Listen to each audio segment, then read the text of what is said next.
Good day mga paps! Sa bidyong ito ay gagawa tayo ng inuman. Hindi yung inumang iniisip mo. Puro kalaklak eh. Gagawa tayo ng painuman ng manok gamit itong nipple. Kasi nga yung iba nating manok is naka-battery cage na dahil nga maulan ngayon. At medyo nahihirapan din akong magparapapalit nung painuman nila at nakakataagaw pa ng space nila. Kasi battery cage lang yon, DIY lang din yon na battery cage. Kaya gagawa natin sila ng laklakan. So, ang una natin gagawin, pakain muna ako. Gutom eh. Pakita ko muna sa inyo yung ating mga gagamitin. Unang-una itong nipple. Ito is para sa ano to? Para sa 1/2 na tubo to. Papakita ko sa inyo mamaya kung paano ito kinakabit. Nipple dringer para sa manok. Siyempre yung tubo, kailangan natin. Tubo. Yung tubo.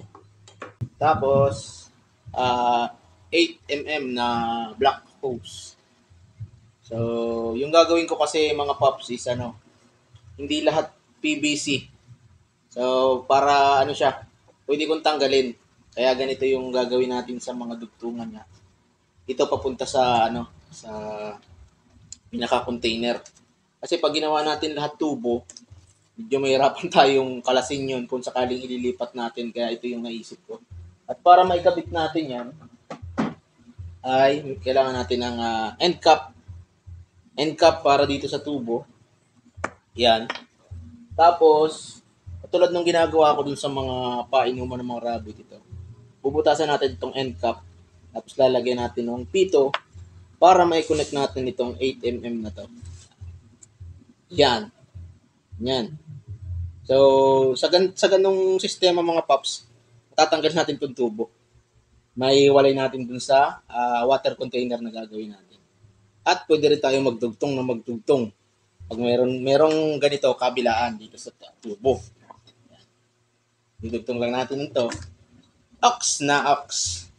So yan yung pinaka main na materialis natin. Kailangan rin natin ng parang magsisilbing gasket, guma na lang. Okay na to. Tapos yung mga tools naman na kailangan natin. Ito ginamit ko na pamputol nitong tubo. Pliers, saka ang tawag dito, wrench. So, pang lang to, pang hikit dito sa pito. So, yung pito kailangan natanggal nyo na yung yung pito. Yung pito pala mismo, kailangan matanggal mo na. Tulad nito. Butas na siya. Hindi makita. Yan, butas na. Para dire-diretso na yung tubig. So, nagigets nyo naman na siguro yung gusto kong sabihin. Siyempre, kailangan din natin ng tools na parena. Kasi itong nipple drinker natin na to. Yan. Magbubutas tayo dito. Tapos, iyayakap natin dyan. Sakto dun sa butas. Yan. Gets nyo na, gets? So, magsimula na tayo mga bata. Tulad nga ng sinabi ko kanina, kailangan natin butasan yung end cap dito para magkasya yung pito. Pito ng gulong ng motor yan mga paps. Kailangan natin butasan na ganyan at maipasok natin yan. Maliit pala yung ating barena. Palit tayo. Pagkatapos natin mabutasan ay gagawa naman tayo ng gasket. So, yung saktuan lang. Yan, goma. Goma din ang gulong ng motor, interior. Yan. Bibilugin lang din natin. Tapos bubutasan natin yan sa gitna ng saktuan lang. Para magkasya lang yung pito. Yan, ganyan. Isusuot natin yan mga paps dyan sa pito bago natin ilagay dun sa end cap. So, gawa muna ulit tayo ng marami pang gasket para wala talagang leak yung ating magawa. Yan. Suot na natin dyan sa may end cap na may gasket na yan mga paps. So, medyo sikip. Mas okay yan para konti talaga yung chance na may leak to. After nating may suot yan na ganyan, lalagyan naman ulit natin ng gasket yan. Bali, dalawa. Yan. Lagay ulit natin ng isa pa para sureball talaga na walang leak. Bali, tig dalawa kabilaan na gasket yan mga paps para sureball. So after nyan, ay ilalagay na natin yung nuts. Yan, para mahigpit natin. So meron pa nga siyang washer. Yan. Tapos ihigpitan lang natin yung nut para talagang dyan nadadaan yung tubig sa loob ng pito. Walang leakage. So higitan lang natin gamit yung wrench saka yung plies. And all goods na yan mga paps.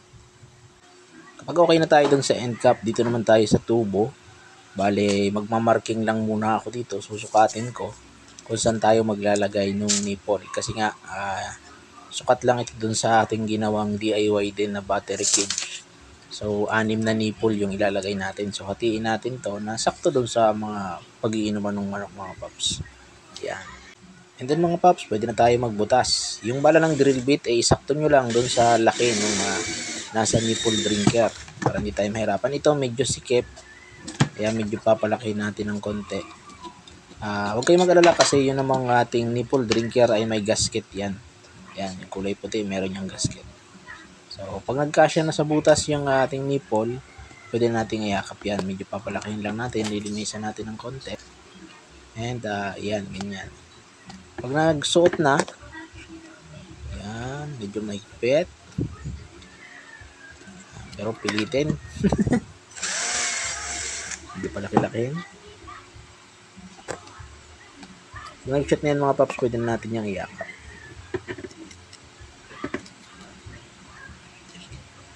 Mas okay nga yung ganyan para sureball na walang leak yan. Iyakap natin na ganyan. Ditinan lang natin mga paps yan. Pero ako ginagawa ko is inaano ko pa yan. Sinisigurado ko pa ng plies. Yan. Para maghikit talaga. Para wala talagang leak na aasahan tayo dyan. Pero check rin naman natin yan. At ulitin lang natin yung proseso niyan dun sa iba pang nipple. So meron tayo niyang 6. So ulitin lang natin. Hindi ko napapakita sa inyo lahat kasi mahaba pag pinakita pa natin yan. After nun mga paps ay namili tayo ng galon. So pinili ko tong blue kasi nasa taas lang ang sira nito. Yung green kasi nasa baba yung sira niya. So mga ano lang to, mga patapon din na jug na pwede pa naman natin magamit. Yan, meron na tong nipple mga paps dyan sa baba. Kakabit lang natin yung black hose. Papunta na yan dun sa ginawa natin. Yun nga palang nipple, dapat pantay-pantay yung pagkakabutas nyo mga paps para lahat sila ay isang direksyon yung hinaharapan. Yan. So kabilaan dapat, mamaya lalagyan din natin dyan. Yan, yung sinasabi ko mga paps na pwede nyo sangkalasin. So yung container natin, yung tubo, yan, pasensya na, basa kasi sinubukan ko pero wala pa kasi itong kabit. Kaya nabasa yung sahig natin. Yan lang yung kailangan natin. Tapos ang kagalingan, pwede nga tayo magdugtong ng magdugtong kung meron pa tayong ibang gagawin. Dito naman ay sinubukan natin ulit lagyan ng tubig yung ating container kung hindi nga okay ba yung ating ginawa. Yan, sinubukan natin na pindutin yung mga nipple at meron namang tumutulo mga paps at wala namang leak yung ating mga dugtungan na ginamit. Yan. Medyo mahina lang kasi yung tubig natin nilagay kaunti lang. Pero at least alam natin na may flow siya. Yan. Lahat natin sinubukan, syempre. Papakita ko na lang siguro sa next video na naikabit na natin ito doon sa cage. Kasi masyado nang mahaba itong video mga paps. Salamat sa panonood hanggang dito sa dulo. Nasayang naman ang oras niyo.